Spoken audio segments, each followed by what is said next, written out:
بسم اللہ الرحمن الرحیم۔ السلام علیکم ورحمۃ اللہ وبرکاتہ۔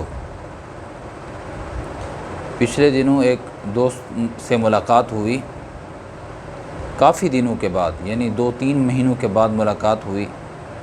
میں یہ سمجھا کہ شاید یا تو یہ باہر غیر ملک گیا ہوا ہے یا یہ ہے کہ کسی دوسرے شہر میں گیا ہوا ہے، کہ قریب رہتے ہوئے بھی اتنی عرصہ ہو گیا ہے، نماز پڑھتا تھا، نوجوان بندہ ہے، نماز پڑھتا تھا، کہیں روزی روٹی کے سلسلے میں گیا ہوا ہوگا۔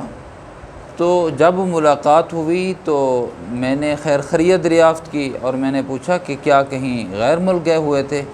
کہنے لگا کہاں غیر ملک گیا ہوا تھا۔ میں نے کہا تو پھر آپ اس شہر سے باہر؟ کہنے لگا نہیں، یہیں ہوتے ہیں، اسی کالونی میں ہوتے ہیں۔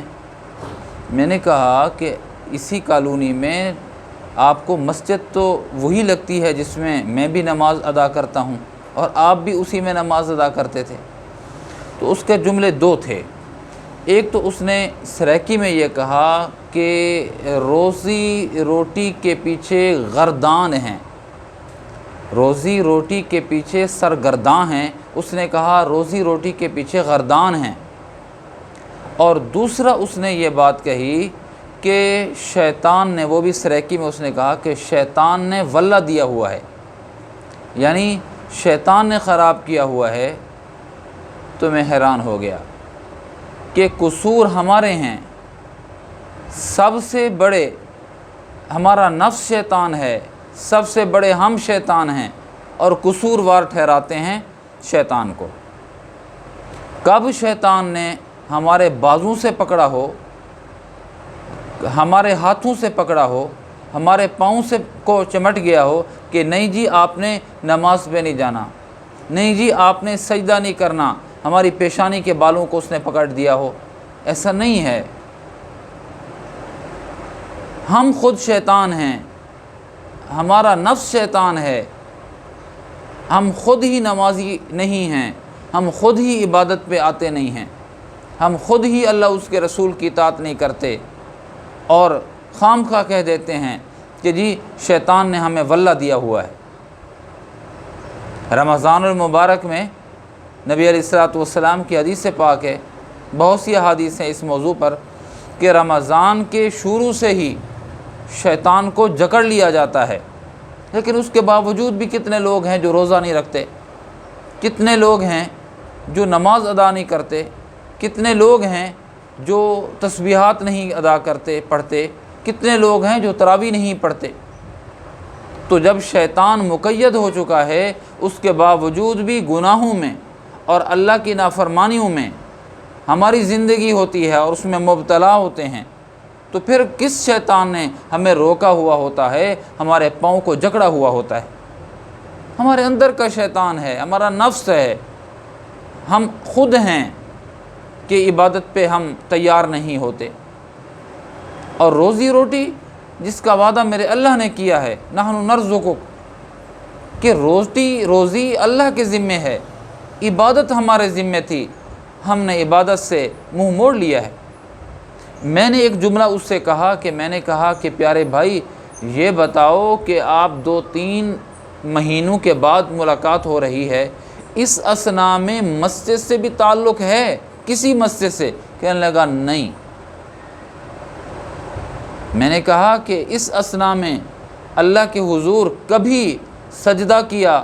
کہنے لگا کہ عید گزری ہے، عید الاضحیٰ، اسی پہ میں نے عید نماز ادا کی، تب اللہ کے سامنے اپنے ماتھے کو، اپنی جبین نیاز کو ٹکایا، ورنہ 3 ماہ سے اللہ کو ایک سجدہ بھی نہیں کیا۔ نوجوان ہے،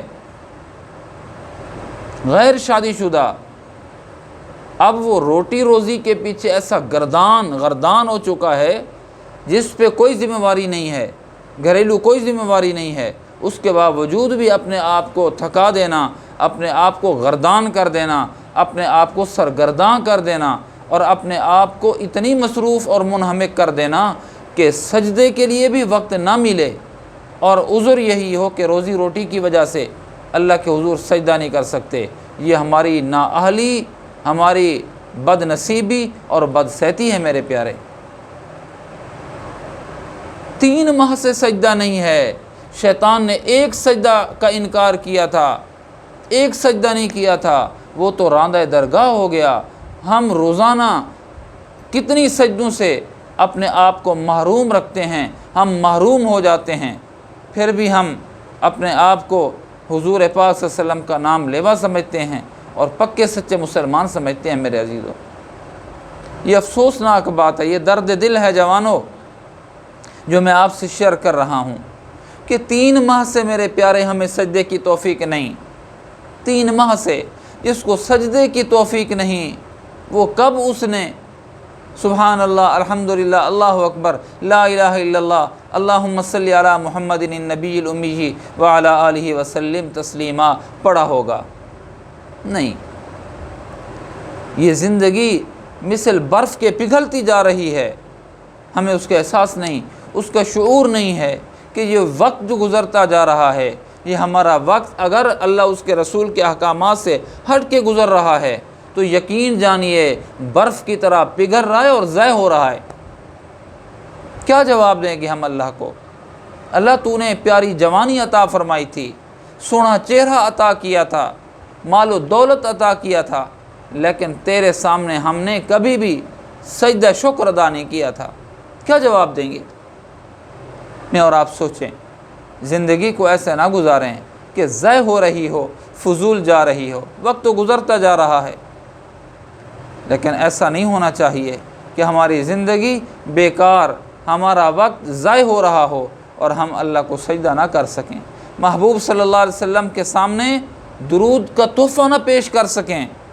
یہ ہماری بدصحتی و بدنصیبی ہے۔ میں بھی غور کروں، آپ بھی غور کریں، ہم سب اپنی زندگیوں کا جائزہ لیں، ہماری زندگی ایسی نہیں گزرنی چاہیے۔ وآخر دعوانا ان الحمدللہ رب العالمین۔